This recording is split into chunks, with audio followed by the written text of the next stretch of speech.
Welcome everyone to another week of Thunderdome Fantasy Weekly Report. I am the commissioner, Evan Creel. How you guys doing? We're gonna bring in the co-commissioner, Mr. John Creel. How you doing tonight? Doing good, doing good. And we're getting into the other co-host, Miss Pamela K. Creel of the Angels. How you doing tonight? I'm And good. our How are little you? mascot, Aubrey. Say hello. All right, before we get into any craziness, I'm going to help us keep on track by a little something I actually had time to do this week. Voila! People, What? we have a banner. Ooh. The banner. If you don't like what it Look says, at that. change the outcomes of the game. Ah, shit. All Well, then what right. do I have to talk about? It says it all right there. Yeah, it says everything right there. It's all the scores, all the, You don't need all the. me. I'll tell you okay. We got it. Everything going. Where am I? What am I doing? Quick little commercial break. Boom. Sponsored by StreamYard. Yeah, Boom. Or sorry, that's not it right there. sponsored by. Sorry, not sponsored by StreamYard. Powered by StreamYard. Powered. If you don't, if you're trying to No. do something with yourself, a little podcast or anything, boom, StreamYard can help you out, guys. There it is. Ah, what a crazy week four. Now we have four teams sitting at 3-1. No more undefeated teams. Both those teams got knocked off their pedestals. We got four teams sitting even at 2-2, and we have four teams sitting at 1-3. So, knowing damn well that this is a rough league, very very competitive, everybody's still in it. Yeah, yeah. Everybody's still in it. Yeah. Nobody is. The last place four teams are only 2 games out of first I'm at the place. Yeah, I mean, so there's like it's like a 2-game win streak, and you're back in it. You're back in it. You're Yeah, I back mean, in it. that's all it takes. It's going to be that way all the way up until like week 8, I believe, and then from week 8 to or actually it's going to be that way to like week 7, and then from like week 7 to week 10 it's going to be nothing but battling for Yeah. positioning, and then week 10 to week 13 will be those last little like playoff route. Yeah, you can streak your way through, 1-2 games here, there, and stuff like that. Put you in But good after that, then positioning. you better Put get yourself ready. in good positionings for week 7 through 11. Right. The key is toward the back half of the season, you do not want to have a losing streak at that time, because that usually No. carries over. And it sucks. It No. sucks. And I think Don't Chris is end on how I started. 3-game. I believe Chris is on a 3-game losing streak, right? Because he started off winning and then lost the. Yeah, I think so. Yeah, he's and like I say, it's just a lull. Look, I know Chris. We've played fantasy with him long enough to know. Yeah. This right here is not We've going to been in- last for him. We've been in He's going to 12 put a years push with on at the end of the year and be right back in contention. So yeah. 1-3 ain't You guys don't sleep. Don't sleep. And I mean, that's the way it is for everybody in the league. I mean, we've all played this long enough. We kind of get the gist of it. And sometimes we just get unlucky with injuries or whatever, and the wheels fall off. But I'm going to see how it pans out. Just so we know, there are no running backs left on the running back list. So, Now- yeah. David grabbed the last one, I believe. Oh no, I grabbed Hubbard today because Oh. I didn't. I was like, I wouldn't grab Rivers. I felt like he had a little more touches than Hubbard. I was like, So, well, this is one thing that we've got to look at. So, this is something I was going to talk about. We're looking at two substantial players that look like they're going to be coming back this week. Crimson Elephants They're going to have, looks like Jonathan Taylor's going to be playing. This will be his first week back, which did no good for me because I had Zach Moss. So it really put a dent in my my That plan. takes him down the. Yeah.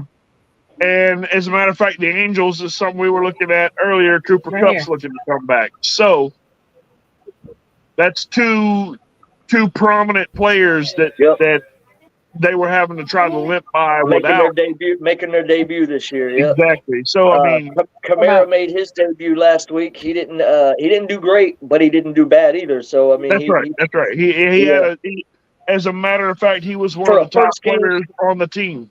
Yeah, for a first game back, I'd say he did pretty well. But wait, I must be thinking of how much. Yeah, Kush had him. That was the Kush has Kamara, and he was the second leading. I was looking at the wrong team. I was looking at Ben for some reason, and I know Ben had him last year, so maybe that's why I was thinking about it. Oh, okay, I got you. Okay, no, he actually had a pretty good week. It was he did have a good week. He did have a good week. Yeah. So we'll have to see how the Rams are going to play out. I believe it was because of receiving. He brought in 13 targets, so 13 of them points came from 13 catches. Exactly. For 33 yards. So he had 16.3 points just in receiving alone. Yeah. And then a couple more yards rushing added on top of it to get that 21. Didn't score a touchdown. That's why I said he didn't do great. But shit, in fantasy purposes, when you get 12 touches out of or 13 touches out of 14 targets, you just look. So I have gotten to the point where as long as my people at least meet. I would love it if they exceed their projected score, but if they at least meet it, then I know where I'm going based off of my score. You know, I'm on I'm on that same mindset right now because none of my players are actually hitting like I thought they were going to.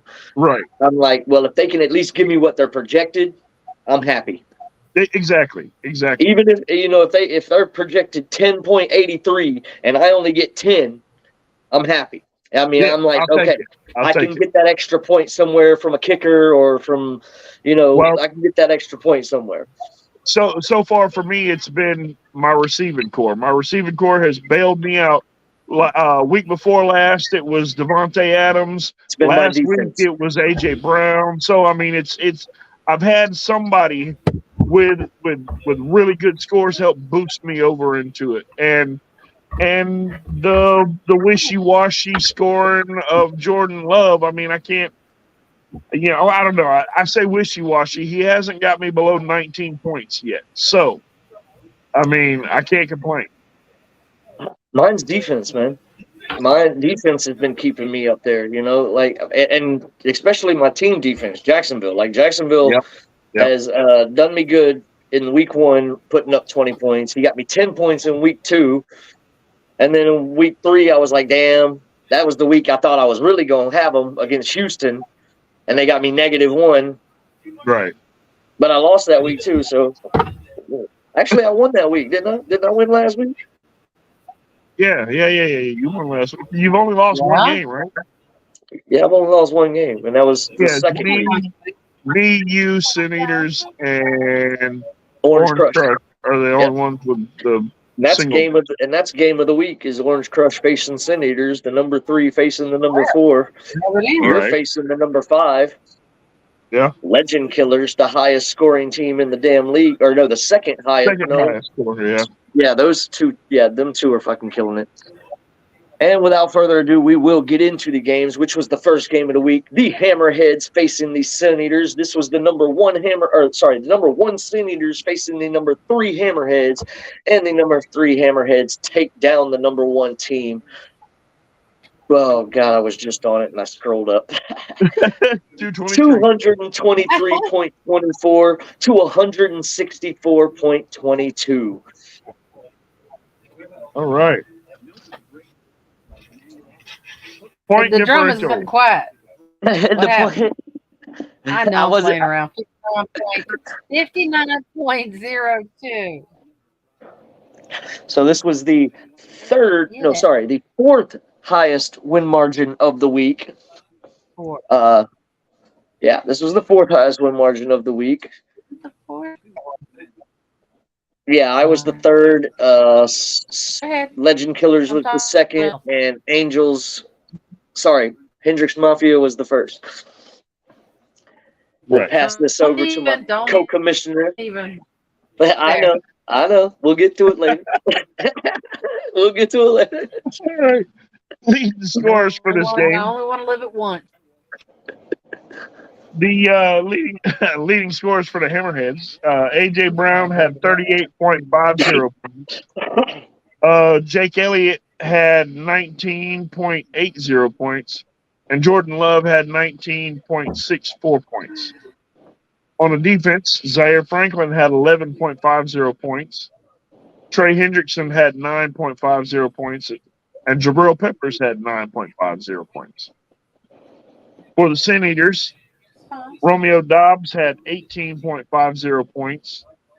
Pat Mahomes had 15.22 points.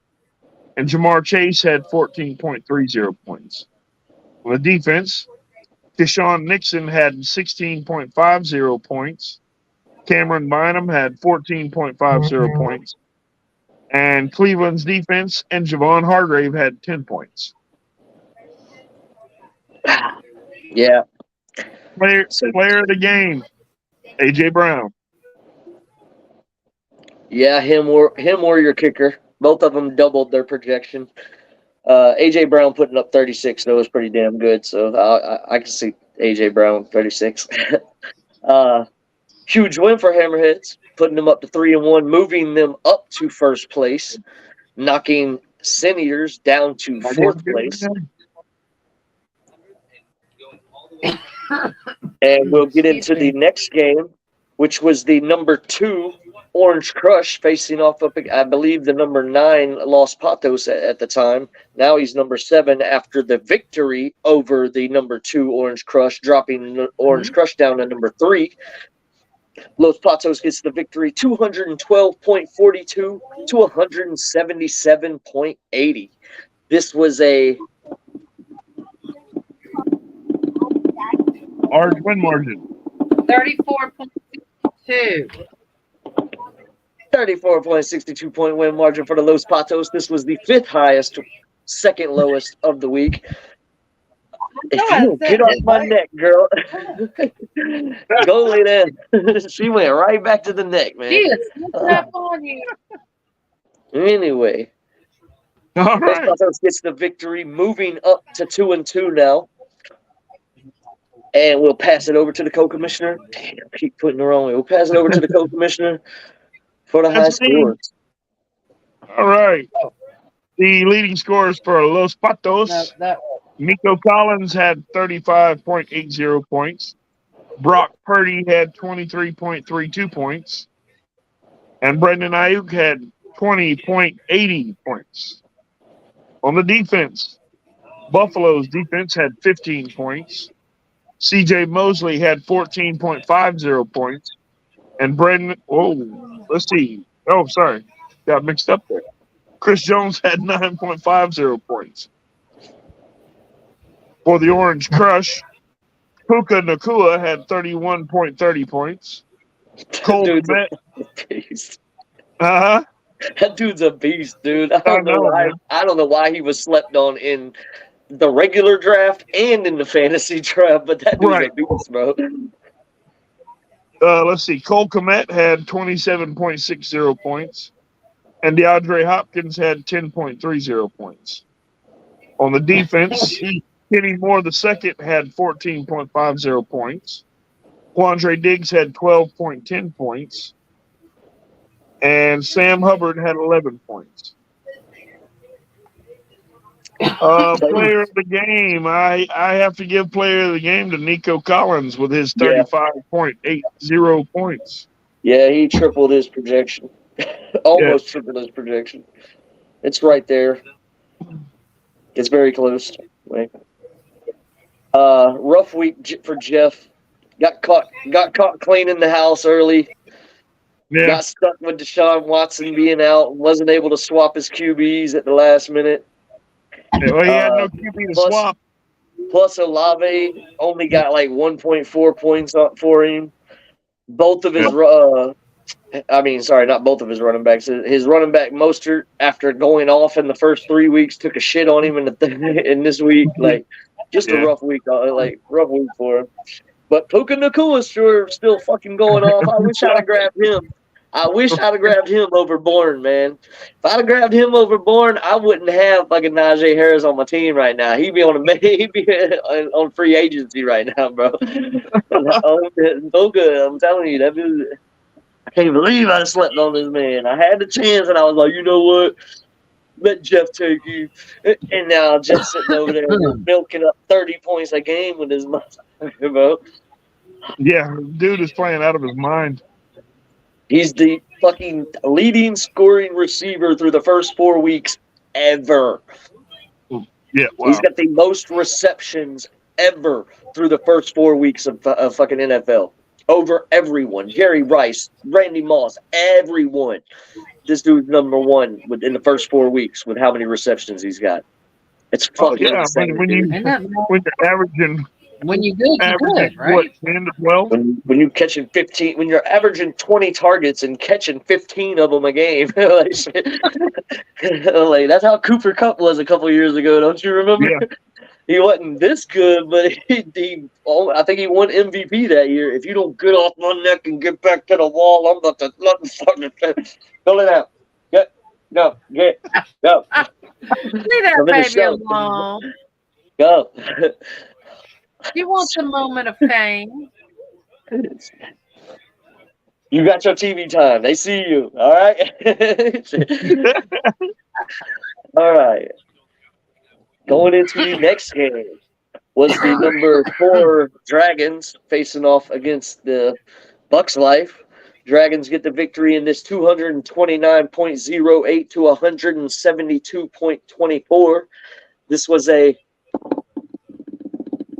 56.84. 56.84 point win margin. This was barely over John's win margin over Sin Eaters, sliding in as the 3rd highest win margin of the week.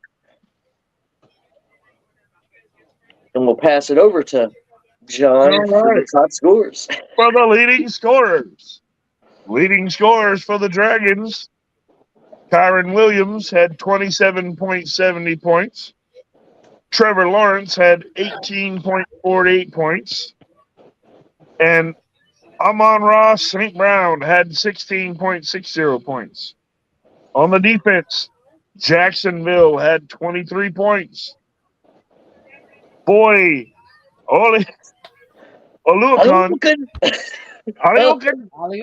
had 17.50 points. And Andre Cisco had 15.80 points. The Jaguars ran by defense. They're all Jaguar players. Exactly. All right. Should I even have one offensive player in the top 3? That was a Jaguar player. Yeah. Leading scorers for Bucks Life. Chris Godwin had 20.40 points. Dak Prescott had 16.34 points. And Gabe Davis had 15.10 points. For the defense, Greg Rousseau had 18 points. Jeremy Chin had 13. And Cincinnati's defense had 7. How? 27-3. How the hell did they get 7 points? I don't know. Was that the field goal that they got? I don't know. Maybe. I mean, that was just that was horrible. That was horrible. Man, Cincinnati looking rough this year. That's crazy. Ooh, I know. I'm already trying to get rid of Burrow. So I think that's another reason why I didn't grab Puka is because that same week I grabbed Kyron Williams off free agency, and I was like, I don't need every Rams player on my damn team. And I'm pretty happy with what Kyron's been able to do for me these past couple weeks. But it just disappoints me that I drafted Najee so fucking high and I got Kyron off the fucking free agency. Like, shit, Hey, man. that's how it works sometimes. I'll never draft Najee ever again. You realize this, right? I don't care if he falls into like the 5th, 6th round. I will never draft this dude ever again, bro. This is how like you don't use a 1st round pick on somebody and then him be or a 2nd round pick, whatever he was. I think he was a 2nd round pick. I think I took I took him first. I don't know. I took Debo and him in the first 2 fucking rounds. I know that. Yeah. And Debo took a shit on me this week too, but he was playing with a hamstring injury, and Brandon Ayuk was back from injury, so they were like, okay, well let's throw it to Brandon Ayuk and save Debo, and that just screwed. Yeah. Well, it didn't screw me. I still won, but it fucking didn't hurt. It didn't help me. 0.06 points. Like what? Yeah. And another thing I wanted to touch on was old Dax Hill. This dude, I don't know if you've looked at his defensive points for me, but every week he's putting up fucking numbers. Oh, really? Like 20 points first week, 11 points second week, 17 points third week, and 12 points this week. And this is his second year in the league, and he's one of them safeties over there in Cincinnati taking over for Jesse Bates and Von Bell. Yeah. So I'm very happy with that guy. That guy is doing good. That guy's doing good. Like Foye, I expected that. That's why I kept his ass. But this 2nd-year player that I was like, hey, I'm gonna take a swing on. Oh shit, he doing it. Like, all right. Well, player of the game was none other than Mr. Kyron Williams, who doubled his projection of 13.39. Or you can go with Jacksonville's defense, who put up 23 points, which was well over their projection of 9.59. So, right. You go either way. I probably would go with Jacksonville in that one just because it was they weren't expected to put 23 fucking points up. Right. 15, maybe. 23, no. We'll get into the next matchup, which was I believe it was the Legend Killers faced the Kush Crushers. Yep. And Legend Killers beat down the Kush Crushers 283.08 to 218.96. This was a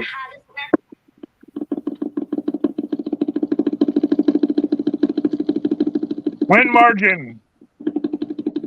I was doing something. 64.12. 64.12 win margin for the Legend Killers. This was the 2nd highest win margin of the week. Yeah, they're the 2nd highest scoring team in the league, and they're 2-2. Yeah. Hendrix Mafia is the 1st highest scoring team in the league, and they're 2-2. And the two of them are separated by like a couple points. Yeah. All right. Well, let's get into the leading scorers for this. They're separated 960. No. We were wrong. Legend Killers is the highest scoring team in the league at 965.80. Hendrix Mafia is the 2nd highest scoring team in the league with 963.52. So they're like 2.38 points away from each other. Something got changed. Mr. Miller. Fuck that bullshit. I hate because we just entered his game with the 200. And I don't blame him. He had a great game at 200. He had a great game at 218 points. It could have beat other teams playing in the league, but and Legend Killers, man, came to play this week. Yeah. All them people decided to score. Well, let's get into the leading scorers. Not really. It was a couple of players decided to go the fuck off. Yeah.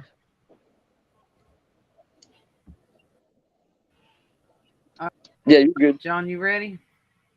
I'm ready. Are you ready? Yep, we're Okay, ready. here we You go. ready? Leading scores You for ready? Legend Lay it Killers. down. Lay it down. Devon Achan, not Chain. He said he didn't want Achan, Chan or yeah. Chain. He wanted It's Chan. Achan. It's Achan. Achan. Achan. 27 points. Justin Jefferson, 26.50 points.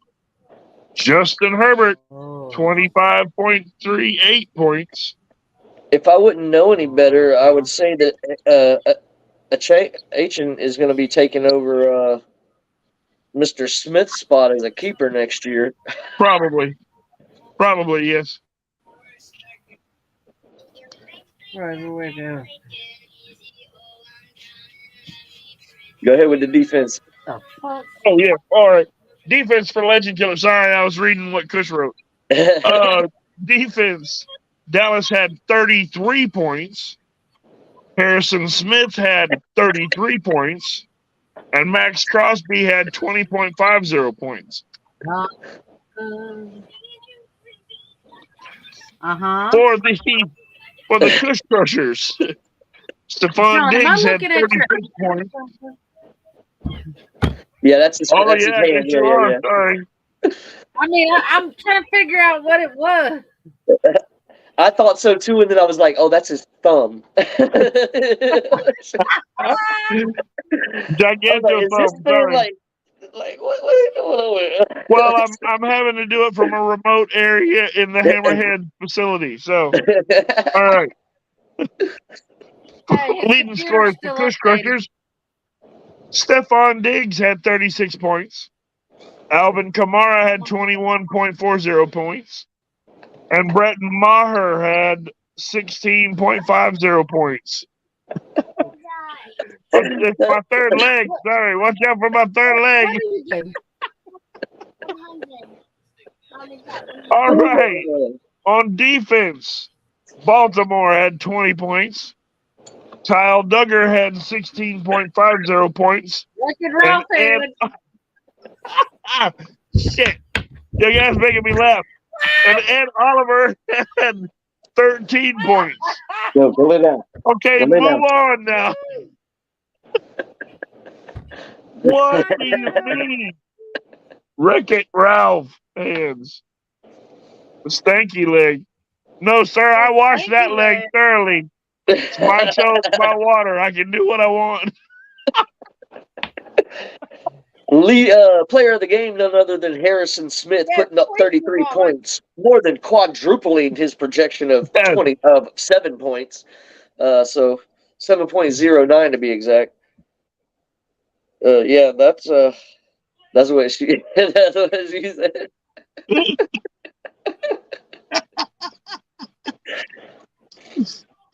Oh man! All right, well we'll get into the next game where I think Angels wants to go to the backstage for this one.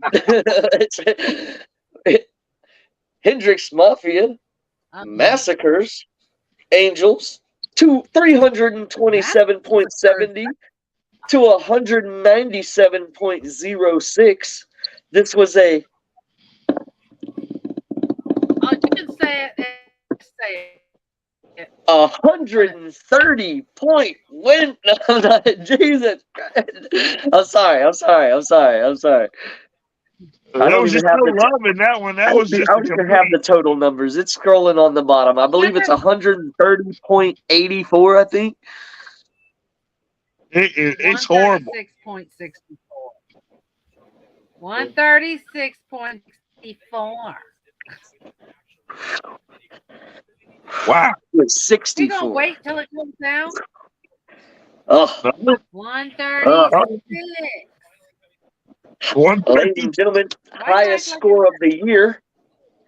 Ladies and gentlemen, highest beatdown of the year.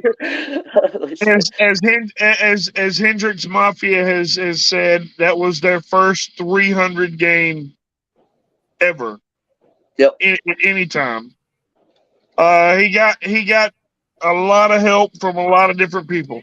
It was just how the cookie crumbled, I guess you could say. His whole offense, with the exception of one person, did their damn job.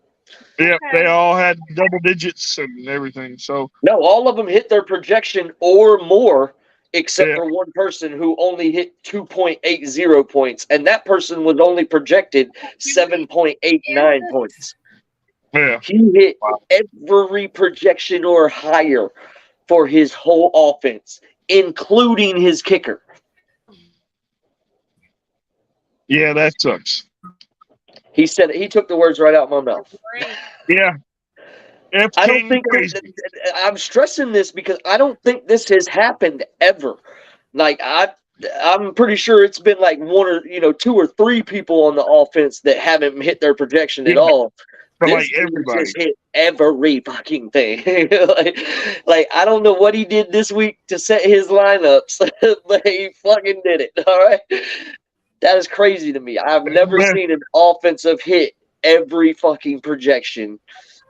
I agree, Miller. It is F King crazy. F King crazy. It is F King crazy. All right. Well, let's get into the leading scorers.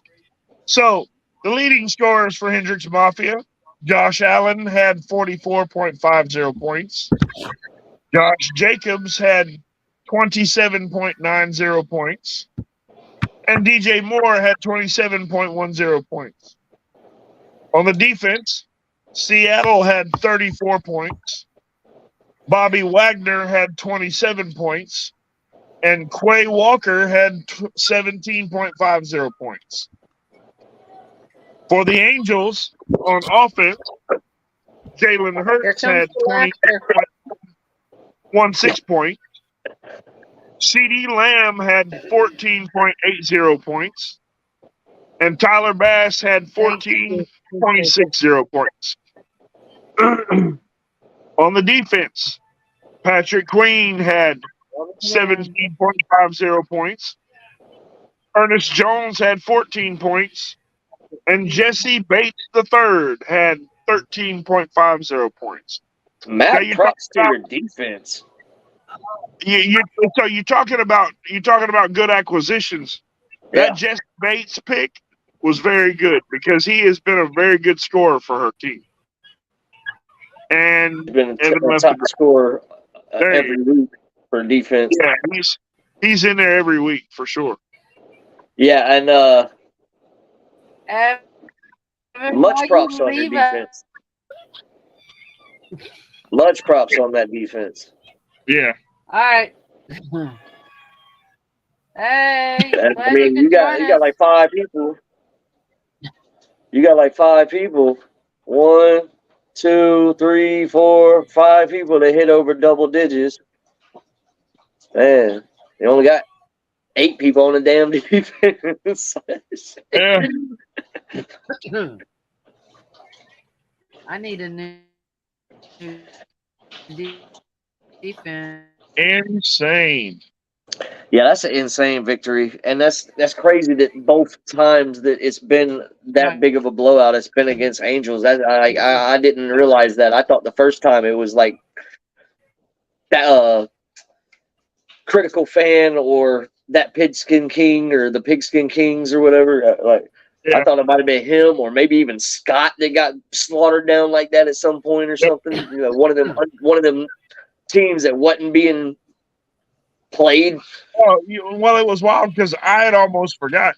Then I went back and I was like, "Wow, was that the highest score?" And then I went back to the history. No, it was not the highest score.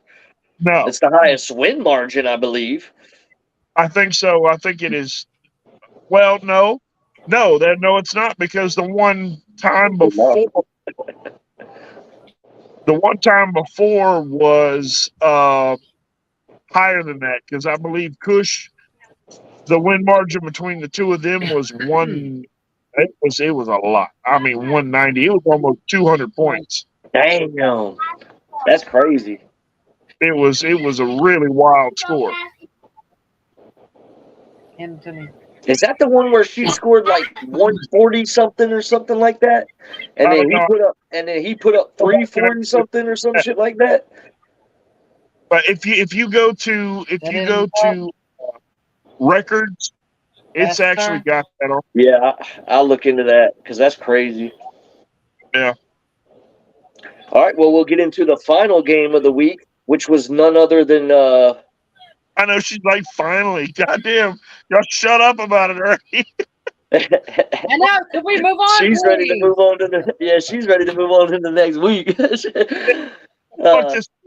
This was the lowest point It's gonna win be another margin of the password. week. The Crimson Elephants pulls off their victory, moving up to 2-2, 212.66 over Thad Castle's team, 206.94. This was the lowest point win margin of the week at 5.72. 5.72. Everybody else had fucking 20 points or more point win margin, but Sean said, fuck that, I'm going to show y'all how to really win this shit. Monday night. well, hey, let's face it. He went easy on David because he had two 30-point players sitting on the bench. Oh, damn, dude. And Pickens didn't do great. Cooper didn't do good with the backup quarterback, Watson, being out. I mean, it was a rough week for him. I mean, imagine if Watson would have been in, Cooper would have at least got 12 points, six catches for 60 yards at least, in my head. Like, if he's getting 10 targets a game, you're going to get 6 of them. But last shit. Luckily, with 60 points, that's all the thing. I'm taking that Sean right there. Yeah, hey, and he got it. I mean, he got it. Yeah, it was definitely. And Jonathan Taylor's coming back. And I'm telling you, his squad running out now. Yeah, Miller. Yeah. 6 points. I was just looking at it too, man. I was just looking at it too. He got Justin Fields and Montgomery on the bench, and both fucking put up 30 fucking plus points.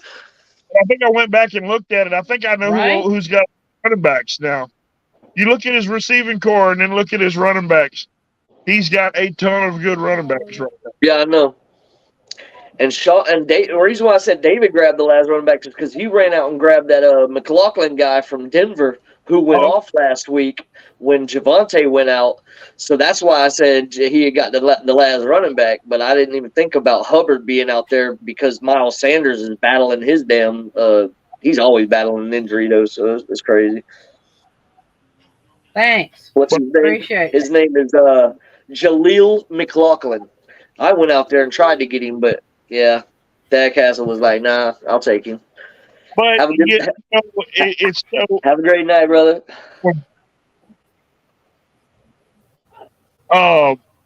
It's hard to say what Denver's going to do, man. You know what I mean? Yeah, I know. Denver is just having such a bad year, kind of like Chicago. And I mean, nobody really thought that the way Fields had been playing the past 2 weeks. I think Chicago gets their first win this week. Or you think they're going to beat Washington tonight? I think they beat Washington.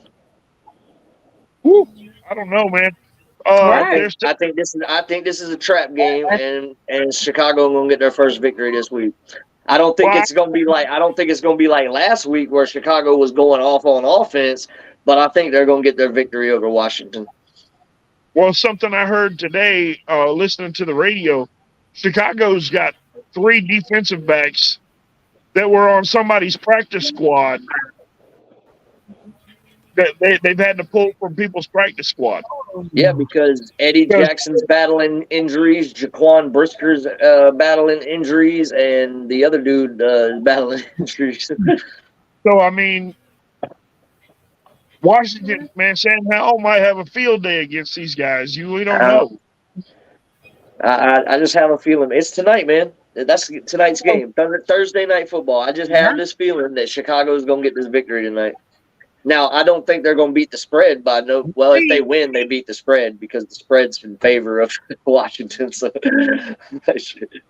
See, the thing about it is the Commanders have 2 good running backs, not counting 3. They got a rookie, too, Chris Rodriguez Jr., that's pretty damn good, too, that Eric Bieniemy likes as well. Haven't really been getting no carries. No, he's not getting touches, but he did great in preseason, and that's what's got him that third spot on the team. Yeah, I like the guy they released, Patterson from Buffalo. Yeah. He was a Buffalo's running back, not the Buffalo Bills, the college Buffalo running back. Yeah. Last I heard, I could have sworn he was. And what was it? He was on somebody's practice squad. I'm trying to remember who it was. I wanted to say It might still be Washington.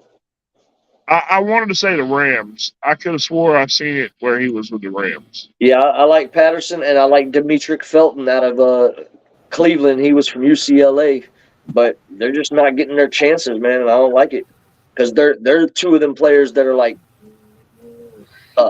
both way players. They can do special teams, they can catch the ball out in the backfield, and they can run. Like they just haven't found the right situation. Yeah, I mean, Felton, he had a shot. And then they drafted Jerome Ford. Yeah. Then that pushed. That's why the NFL needs to expand, dude. Yeah. NFL needs to expand. There's too many good players being left in the, not getting the chance, man. I mean, look at these late round picks, dude, that are fucking tearing it up. Yeah. Brock Purdy, fucking last man in the draft last year, and he's one of the top quarterbacks in the league right now. All these quarterbacks. I mean, I wouldn't say he's a top quarterback, but he's a winning quarterback in the league. Yeah.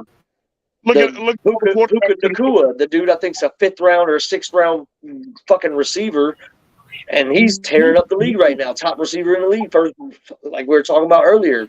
Number 1 in receptions of all time for this dude right now. It's crazy.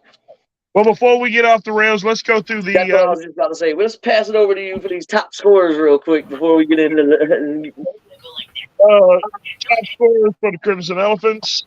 Christian McCaffrey had 48.70 points. Derrick Henry had 26.38 points. And Tua Tagovailoa had 15.98 points.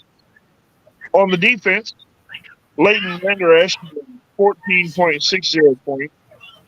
Kareem Jackson had 14.50 points. And Micah Hyde had 13.80 points. For Thad Castle's team, Lamar Jackson had 32.14 points. Isaiah Pacheco had 24.80 points. And Marquise Brown had 16.60 points. Hollywood. Antonio Winfield Jr. had 24.50 points. Cameron Curl had 17.50 points. And Bobby Okereke had 15 points. And, of course, the early favorite for MVP, Christian McCaffrey, is who I got for top scorer in that game. Yeah, player of the game, yeah. And Hendrix Mafia, did we do player of the game on that one? No, we didn't. Player of the game for Hendrix Mafia was Seattle defense, putting up 34 points, over their projection of 8.32. Sorry about that. We skipped over that, yeah. Well, that's all we're going to say. That's the last time we mentioned that. Yeah, that's why I'm sorry. Yeah. It was just the player of the game. We forgot it. Sorry. Move on. We just said the player of the game on that one. I'm finna go for player of the week and coach of the week. Sorry, one more time. Coach of the week was Lindsay. The dude put up 327 fucking points. Only had one person on his offense that didn't fucking put up their projection. I've never seen anything like this in fucking fantasy. I was going to give it to John for knocking off the number 1 team. I was going to give it to Los Patos for knocking off the number 2 team. But putting up 327 points, I'd kick myself in the ass if I didn't give it to Josh Lindsay this week. I'm sorry. We're moving on. That was player coach of the week. Offensive player of the week. Sorry, Pam. I'm so sorry. I wish it would have happened to any other team. I really do. Screamed me.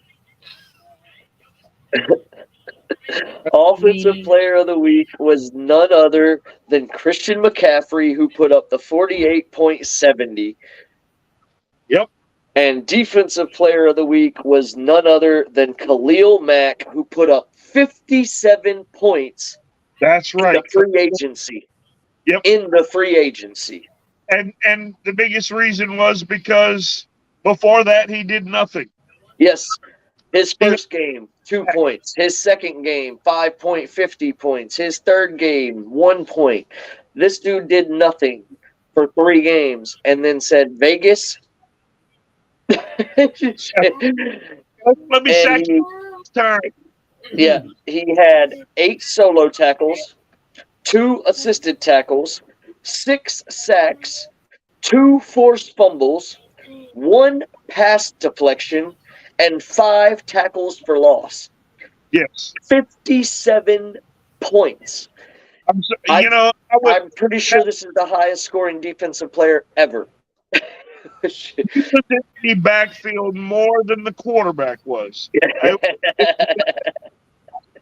He was in the backfield more than the running back. He was there. I'm surprised he didn't get more offside penalties because Jesus Christ. Honorable mention was offense, Josh Allen, and defense, Devin Witherspoon, the rookie for Seattle. Right.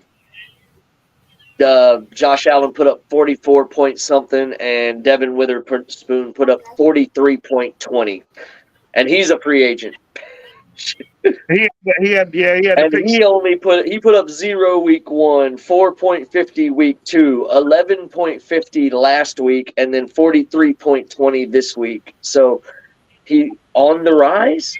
I don't think he's going to put up 40 points every week, but maybe that 11 that he did the week before might be around where he's. Maybe we can get a little bit more consistency. Yeah. I hate missing out on players that score like that, but at the same time, if I go out there and pick them this week, they're not going to get that next week. Hey, case in point, I went and grabbed Mr. Who was it? Hold on. I grabbed somebody. Oh, Autry.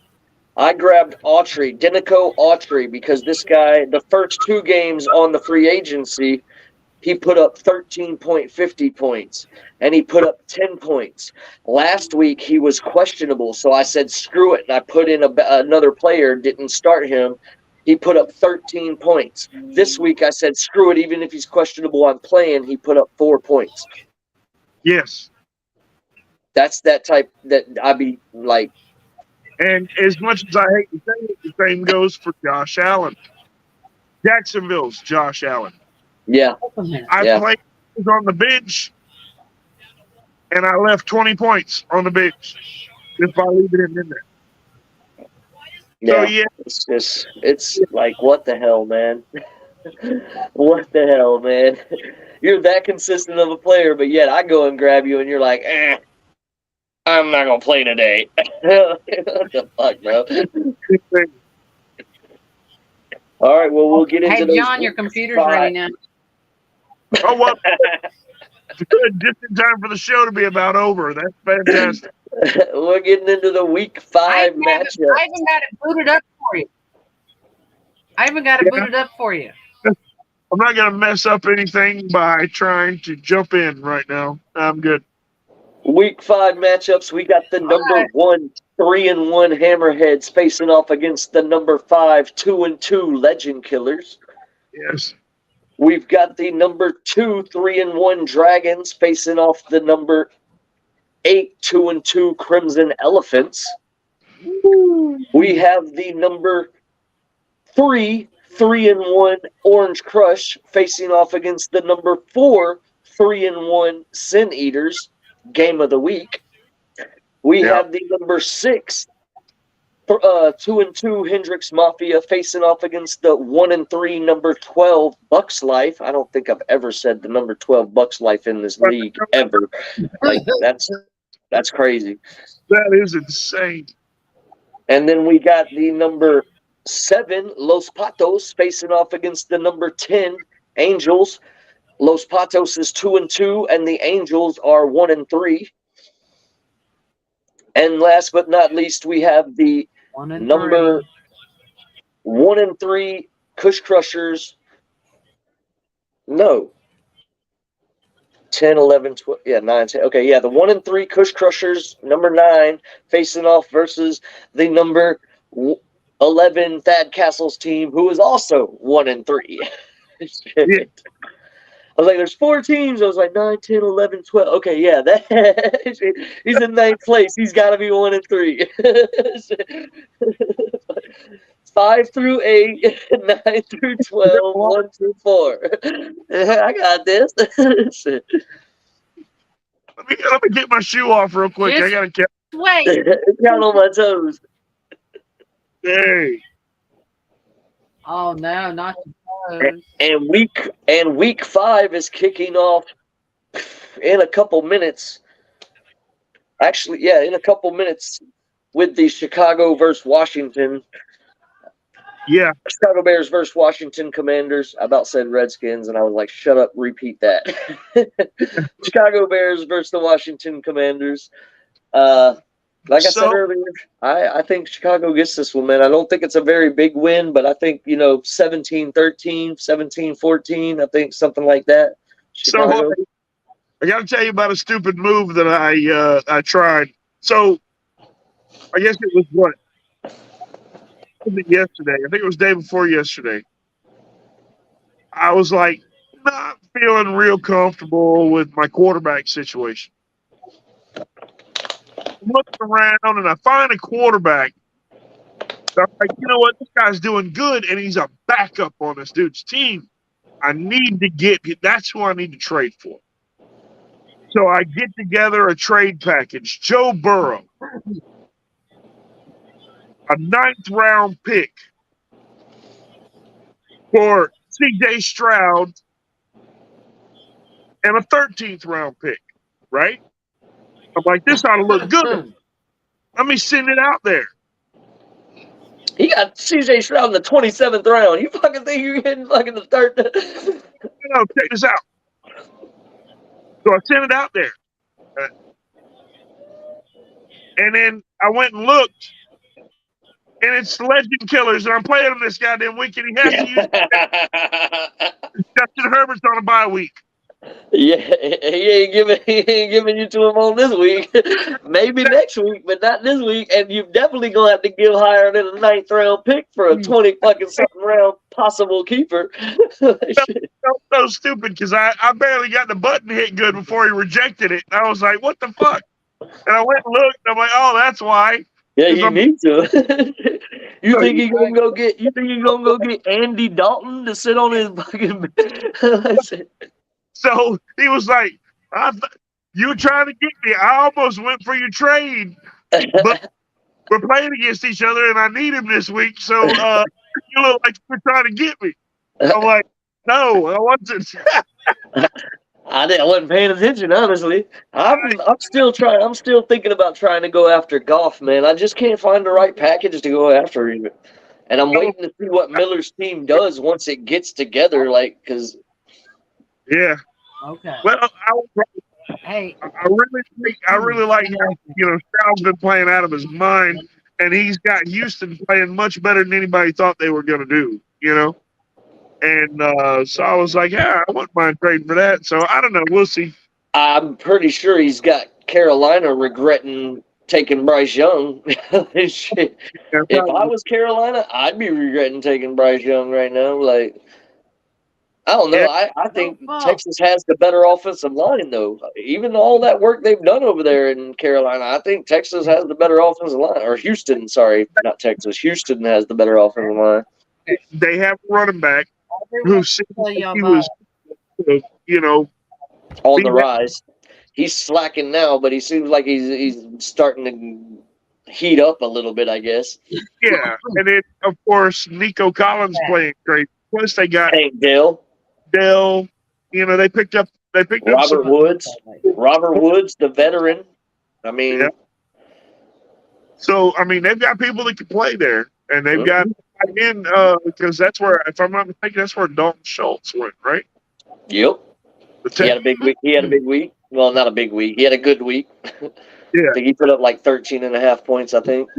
Or did Dalton put up like 16 points this past week? He put up some good points this past week. I know that. Well, I seen him on the list. He had pretty good points.